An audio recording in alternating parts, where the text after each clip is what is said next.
morning. Welcome to First Mover, your first global look at today's action in the Bitcoin, blockchain, and digital asset space. I'm your host, Christine Lee, and joining me right now is Managing Director of International Content, Emily Parker. Good morning, Emily. Good morning. How are you? How was your weekend? Good. How about yours? Good, good. Trying to get that vaccine in New York, trying to, Yep. line up with everyone else. All right, well, Bitcoin had a bit of a lull over the weekend. Bitcoin now climbing, however, at $48,000 this morning, just under $48,000 right now, after dropping to over $43,000 on Sunday. The XBX Bitcoin price trading at $47,750. And the ETX Ether price also bit of a lull for Ether over the weekend. Now it's also climbing 1518, up about 13% over the past 24 hours, according to Trade Block data, the most reliable reference price for institutions since 2014, with billions in assets under management benchmarked against it. So, Emily, Citi came out with a report that Bitcoin is at the tipping point. What do they say? What do they mean? Yeah, so I think they're talking about institutions coming on board. So that's the tipping point for Bitcoin. And they also said another very interesting note in the Citi report was that they predicted that Bitcoin could become the currency of choice for international trade, which is a pretty big statement, especially coming from a place like Citi. So this is just another example of another big institution getting on the Bitcoin train. Excellent. All right. So more mainstream adoption every day. Yep. Turning to our first guest, Our first guest heads a leading London-based crypto liquidity provider for institutional markets that recently sold a $30 million stake to Japanese financial group SBI. Joining us now is Max Boonen, director and founder of crypto market maker B2C2 of Mountain View, California. Welcome, Max. Hi, pleasure to be here. Pleasure to have you. All right, Max, so you recently tweeted that if USD long-end interest rates continue to move higher, crypto is going to become quite interesting, but not in the way everyone wants. What did you mean by that? That's right. And being a rates trader at heart, it's been a bit of a pet peeve of mine for a long time. However, I've been wrong on this for a very long time. I've always been thinking that the crypto market has been supported for a very long time by very easy monetary policy globally, including in the United States. That's only increased in the recent past with the pandemic. However, if you had asked me a couple of years ago what the path of US dollar interest rates would be, I would have expected it would be higher. Now, I think that where I was wrong is that I thought there would be pressure in the past couple of years on Bitcoin prices due to rising interest rates. Now, those rates have not risen. However, I think that my initial fears still stand, and that's, I believe, what we saw last week. A couple factors taken together, but one of them was rising fear of less easing from the Federal Reserve in the US, really, and a little bit of a tantrum in the bond market, as many have seen. I wonder what you're seeing in the markets right now. Do you anticipate a bear crash coming near, or do we have a floor at 40,000 for Bitcoin? I do think that when Bitcoin moves between those plateaus, it ends up, moving to a different regime, just like we're pretty not going back to the days where Bitcoin was fluctuating between $200 and $500. We're not going back to a world, most probably, where Bitcoin trades under $10,000. However, as before, there's a wide range of possible prices. I think it could go up from here, it could go down from here. One of the things that worries me a little bit is that a lot of the recent market action has been, or since Q3 approximately, has been driven by large corporations buying into Bitcoin, and they've actually made public the prices at which they purchase, which I think is something you essentially have to do when you're a public company. And that gives us anchor points now. Some of the purchases that have been announced are now slightly underwater. I think it's a little bit, there's a little bit of a risk there that the market tries to break through those prices, but not necessarily from the bottom, but from the top. So I'm a little bit concerned about that, because if we really depend on a narrative that more US corporates are going to buy into Bitcoin, then what happens when we don't have enough announcements this week to support that narrative? I think there's scope for a bit of a reversal. That's something we saw, if I remember, in 2015 when it was announced that PayPal through one of its subsidiaries called Braintree, was going to accept Bitcoin. And there was an initial pop, but then the market quickly retraced and actually ended up lower than it was before the news came out. And I think we're not necessarily in that scenario now, but there's a possibility that if the market is really supported by that continuous stream of news that more corporates are including Bitcoin in their treasury, that we might have a little bit of a breather here. That's a really interesting analysis. What do you think is the likelihood that that is going to happen? Do you think we're going to see this sort of corporate interest drop off, or do you think we're just going to keep seeing new companies get into the market? I mean, if you had to guess, what do you think is the likelihood of it flattening out, like you said, could happen? Mm-hmm. Well, I tend to be quite a level-headed person, and in fact, I'm been for a very long time a well-known no-coiner. I think there are few valid reasons for corporates to buy Bitcoin in any significant amount. I think you can buy some, as in order to diversify. I think you can also buy some Bitcoin as protection against ransomware, which is a growing trend. But if you go back to very basic sort of Econ 101, Modiglian and Miller kind of stuff in corporate finance, if the investors were actually interested in having exposure to Bitcoin, they could just buy Bitcoin rather than get access to Bitcoin through a public company whose mission is not to buy Bitcoin. That said, along the same line, there's a case then that it's a way for investors to actually have access to Bitcoin if they can't do that. And that's a narrative that's also supported the Bitcoin market in different segments. We can think of GBTC, that fund that's been really easy to access. You can put it in your 401k, and it's been trading at a premium at least for a long time because that was an easy way to access the market. So unless you believe that there's a need for investors to actually buy into public companies, which is really easy to do if you're a broker, in order to have access to Bitcoin, I'm a little bit concerned because really, if you're a CFO, you've gone through the usual track of, maybe you were a banking analyst and you went to the corporate world, became the CFO. Those tend to be really square types. And the idea that they're going to put a significant amount of their balance sheet in a volatile asset, I think you really have to think outside the box in order to see that as a sort of stable currency, because in the long run, if there's ever inflation, it's probably going to outperform the dollar. I think that's more of a long-term play, if I'm honest. And so I think that whilst there are some reasons for corporates to invest in Bitcoin, I think that unless you have a company that has a strong founder, that has a lot of control on the company, it can give direction rather than activists and a strong board giving that direction. I think it's a little bit difficult. Just to switch topics for a moment here, let's turn to Robinhood for a second, because this seems like something you might have an opinion about. Do you think Robinhood handled the GameStop situation well, or do you think the criticism that they're getting is warranted? I think some of the criticism is deserved on two fronts, really. I think on the first front is that operationally speaking, quite clearly, they did not have their act together in terms of their margin requirements. It's really not good as a broker to be caught off guard when it comes to your own margin requirements when you're facing a retail client base. One can imagine that if you're trading with big hedge funds, big institutions, and suddenly they put on a big position, maybe the pipes are not, the wheels need to be greased a little bit, and maybe, you have trouble facing some margin calls, even though you're just intermediating between the market and those big institutional investors. But when we're talking about retail clients, really, it kind of beggars belief that an institution with big backers, very big backers, raised a ton of money and very successful, and, more power to them, did not manage or anticipate that they could have such a big inflow of retail interest that they could not face, that they ended up having capital constraint when it comes to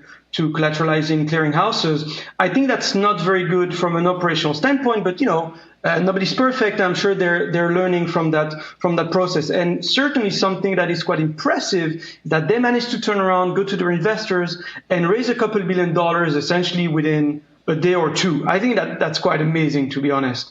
And the second thing that I have a little bit of trouble with is that I don't have Robinhood myself. I'm not a US citizen. I don't think it's accessible outside the US. But if you look at the way the app is designed, you can really see that the risk disclosures and the way that they entice people to trade, I would not have designed it like that myself. I saw some screenshots where, you're going to trade some call options. You have 3 options, a call that's kind of at the money, out of the money, very out of the money. And because you've got 3 options, it's like street lights. You've got like the red and the orange and the green.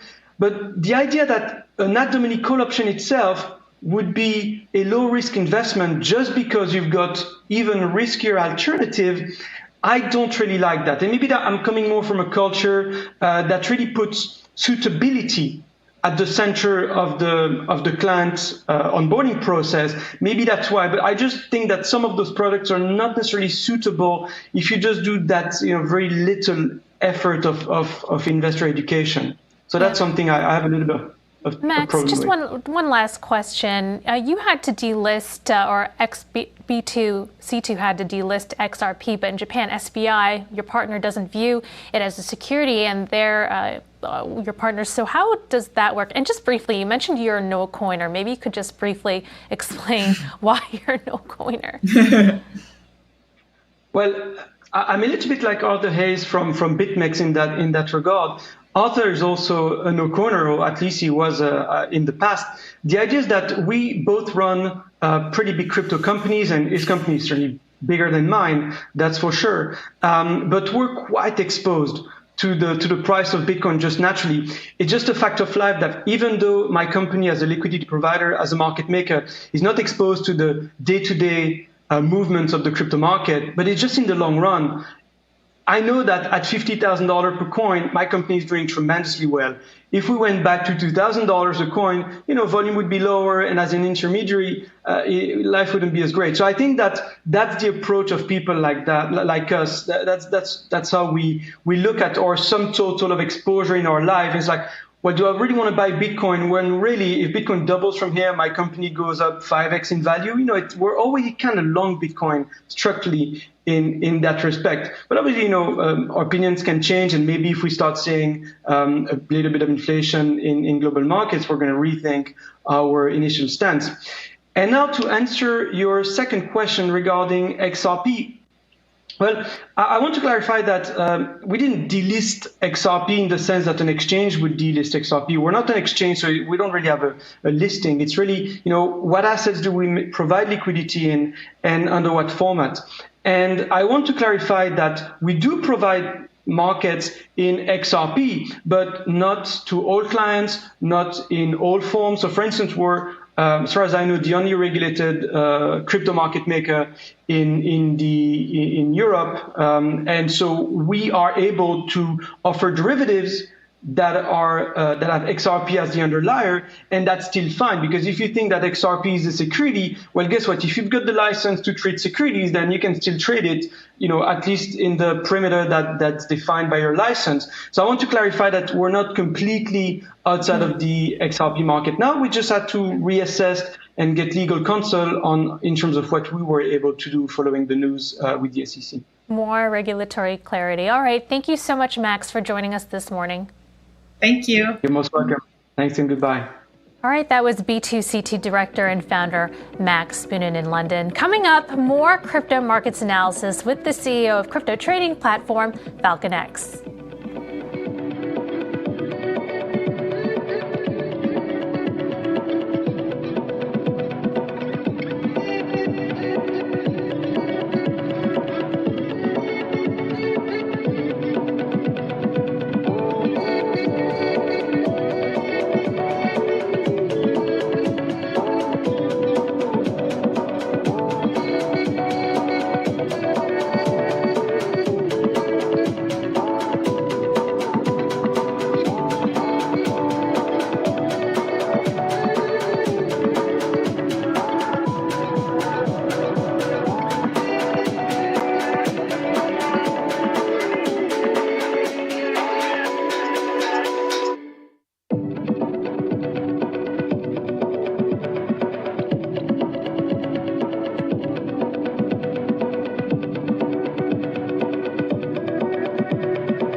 Welcome back. Checking in on Bitcoin. The XBX Bitcoin price right now trading over $48,000.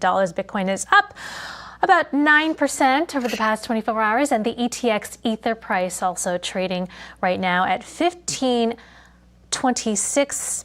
Ether is up about just almost 15% over the past 24 hours, according to trade block data. All right, our next guest heads a crypto trading platform for institutions that has weathered the COVID pandemic with gusto, growing revenue by 350% and tripling transaction volumes to $3 billion per month.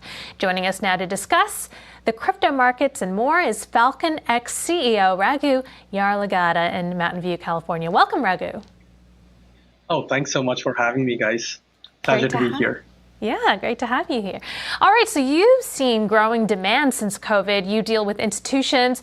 Twitter just announcing this morning that they're offering a $1.25 billion convertible notes offering. Speculation right now that they could buy Bitcoin. Any thoughts on that or what institutions are doing? Oh, definitely. I think, especially over the last 6 months, Christine, there are a lot of corporate treasuries who reached out, specifically exploring what Bitcoin is and what that means in the background of the world printing a lot of money. We saw that initial interest convert into action beginning December, January. So quite a few institutions, both public and private, are now coming in for two reasons. One, Bitcoin being a inflationary hedge. And the second thing, more and more we are hearing that they're also considering Bitcoin to be a good mechanism, especially if there is trade policy friction between US and China.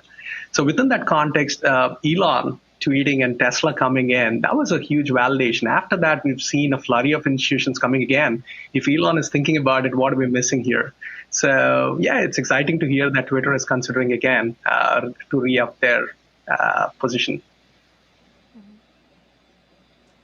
Raghu, a question about the corporates that are looking into coming into Bitcoin or that have gone into Bitcoin. How many exactly have done so? Or have you seen any besides the big names like Tesla and MicroStrategy? And if so, why should they come in if their liabilities aren't necessarily in Bitcoin? Oh, that's an excellent question. So first and foremost, to calibrate,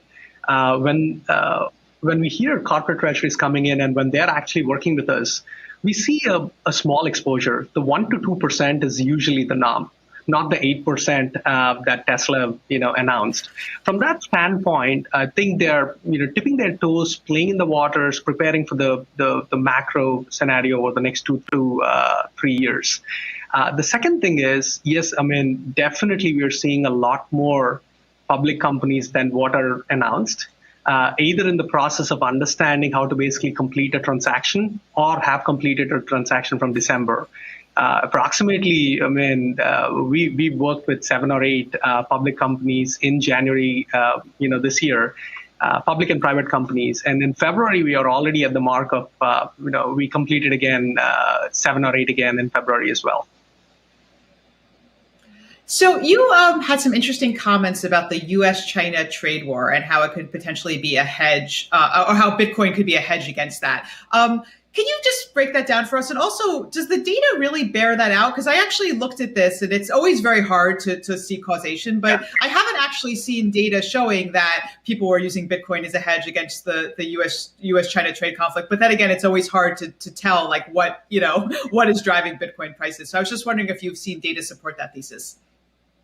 Oh, that's a very good point. So if you break it down into regimes, Emily, the first time in 2018, that is when the initial thesis and the argument of, hey, what happens if the trade policy between US and China, if friction increases, what happens? In 2018, there wasn't much correlation. In fact, there was slight negative correlation. But beginning 2019, one of the data sources that, is very credible and very important is the eToro data. So in 2019, what eToro saw on their platform and also on our platform very clearly, especially as the tariff wars are escalating between US and China, around the August, September, around that mark, we saw a sizable positive correlation. in 2019.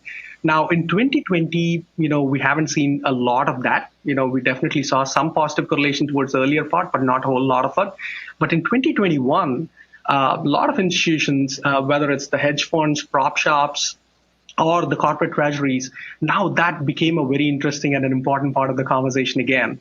So we haven't seen the correlation in 2021 yet. But 2019 and 2020, both on the eToro side and on our side, we saw a good correlation there. Thank you. All right. Thank you so much for your insights, Raghu, and joining us this morning. Pleasure to be on. Thank you, guys.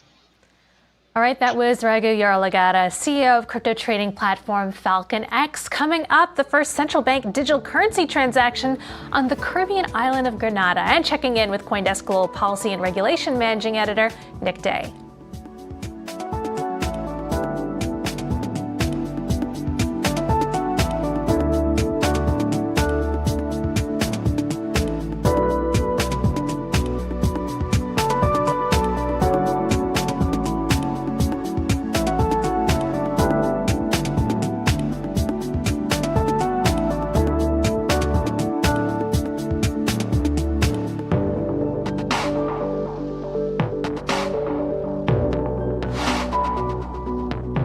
Welcome back. Time to check in with CoinDesk Global Policy and Regulation Market Managing Editor Nick Day, who is also the editor of CoinDesk's The State of Crypto newsletter. Welcome, Nick.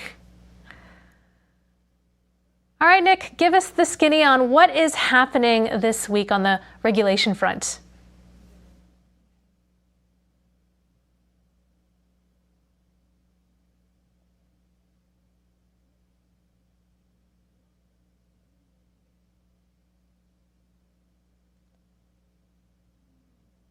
Okay, we're having audio issues with Nick. We will get back to Nick when we can. All right, so our next guest, the island of Grenada executed the first successful retail central bank digital currency in February. The consumer to merchant transaction using Dcash at a local Foodland grocery store was part of a digital cash infrastructure project led by the Eastern Caribbean Central Bank and tech firm Bit. Joining us now with more is Bit founder and Chief Business Development Officer Simon Chantry in Toronto. Welcome, Simon. Hi, thank you for having me.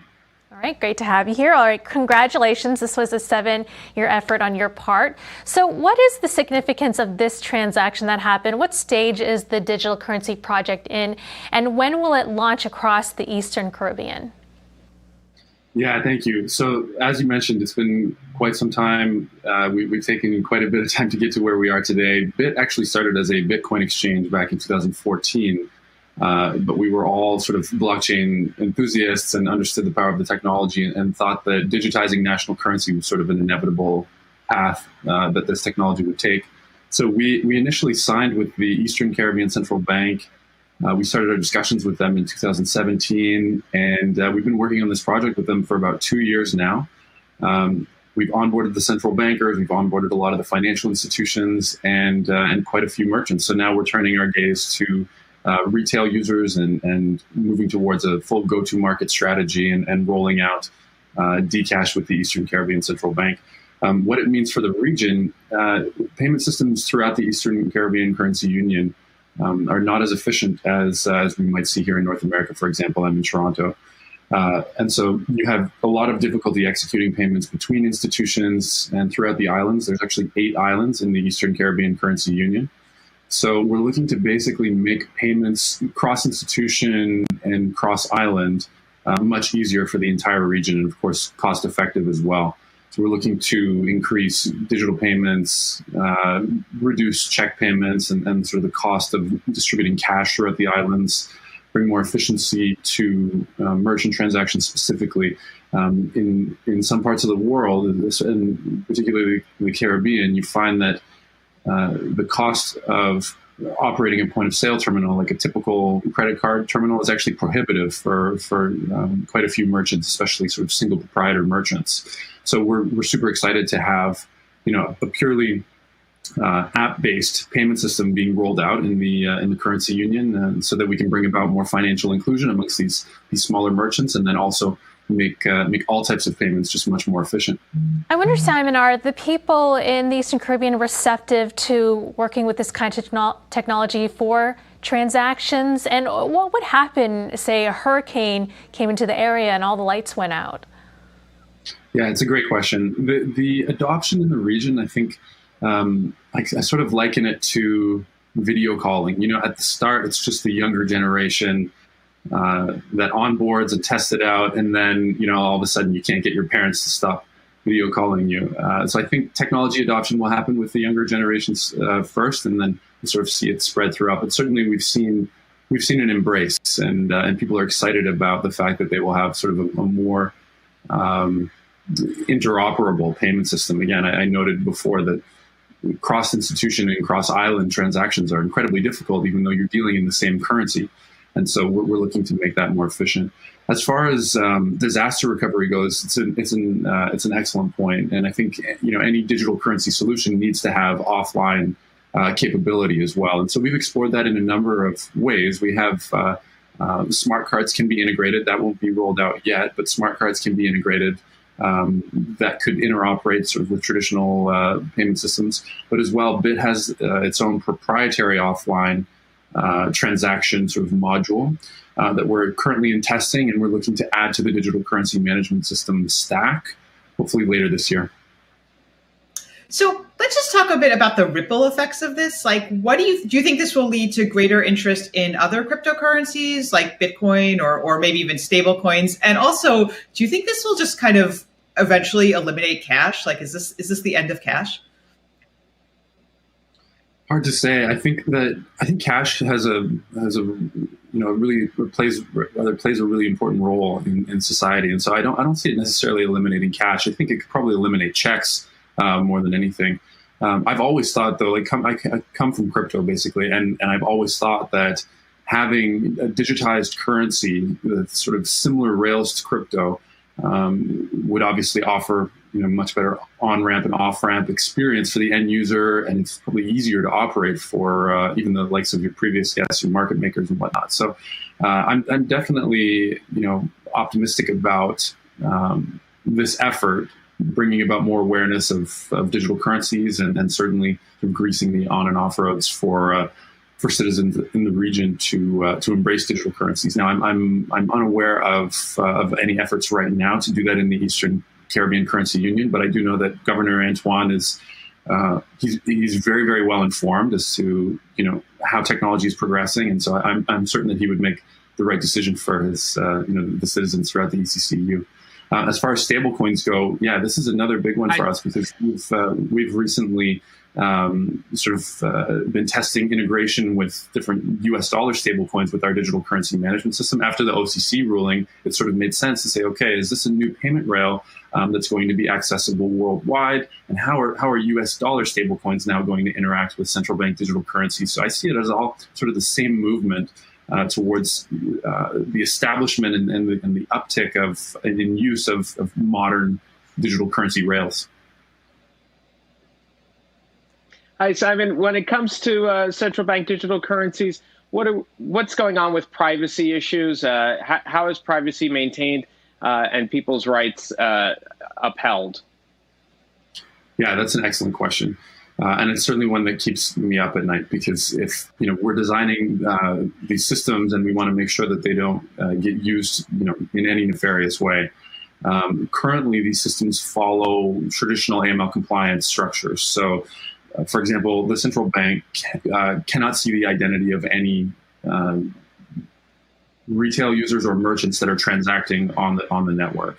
And so if they needed to investigate a retail or a merchant user, they would have to obtain legal justification to do so, and they would have to actually visit the service provider that is providing the payment services to those end users. And so if you can imagine the platform model, what's happening here is central banks are engaging firms like BIT to help them operate a digital currency network, and then they open that digital currency network up to licensed participants. And licensed participants are either commercial banks or payment service providers who get their own specific API keys that correspond to a number of different functions that they can perform on the network. Some are creating wallets and providing those wallets to end users, and of course signing transactions and querying the network. And so if a regulator wanted to investigate the identity of anybody interacting with the network, they would have to visit that service provider much like you do now. So you would need legal justification and you would have to go. That being said, that's sort of only, I would say that's not necessarily surface level. That is structural. But there are other privacy techniques that we're investigating that would even further protect the end users. And so there's some really interesting research going on in that area. Right. Thank you so much, Simon, for giving us an update. Good luck on this project. Very fascinating stuff. Thank you for having me. All right, that was BIT founder and Chief Business Development Officer Simon Chantry. And we have Nick Day back with us with a regulation update. What's going on this week, Nick? Hey, good morning. I think I'm back. Yes, the big thing to watch out for this week. The big week is probably tomorrow's hearing by the Senate Banking Committee. SEC Chair nominee Gary Gensler and CFPB head nominee Rohit Chopra are both going to the Senate Banking Committee. Both have spoken out on crypto before. Gensler, of course, is famously pro-crypto, but he's also a well-known regulator. So what he'll do to the crypto industry or what impact he'll have on the crypto industry remains to be seen. Mr. Chopra, meanwhile, has been an advocate for the Fed creating a real-time payment system, at least partially in response to the Libra project, now known as Diem. All right, fantastic. All right, well, that's it for CoinDesk. Thank you so much, Nick, for joining us this morning. All right, that was CoinDesk Global Policy and Regulation Managing Editor Nick Day. And that's it for First Mover. Coming up tomorrow, special guest Charlie Lee, founder and managing director of Litecoin. Thank you, Emily Parker, our CoinDesk managing director of international content, and Lawrence Lewitinn, managing editor of Global Capital Markets, joining us later in the show. Thank you for that. I'm your host, Christine Lee. I'll be back live at 3 p.m. with all about Bitcoin. Coming up at noon is The Hash. You're watching CoinDesk TV.